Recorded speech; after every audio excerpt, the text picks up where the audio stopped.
సీట్ని target పెట్టుకోవడానికి కారణం ఏంటి అసలు?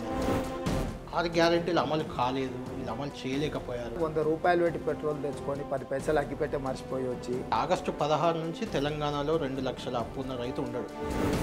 బీజేపీకి మీకంటే ఒక సీట్ ఎక్కువ వస్తాయి.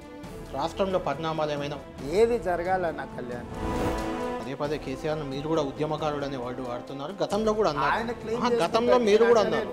కుల ప్రస్తావన కూడా తెస్తున్నారు. అంటే మీరు ఒక ముఖ్యమంత్రిగా ఉన్నారు రాష్ట్రానికి. అవును, ఒకే సామాజిక వర్గానికి పెద్దపీట వేశారని ఒక విమర్శ మీద.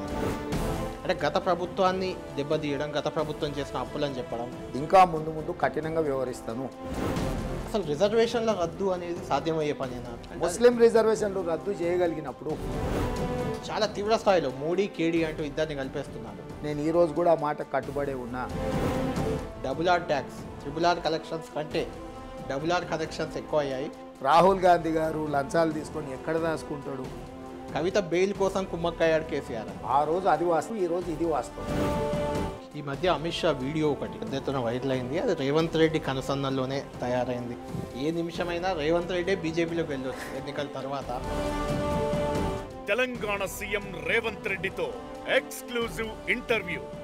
వాచ్ 10 టీవీ రాత్రి 7 గంటలకు.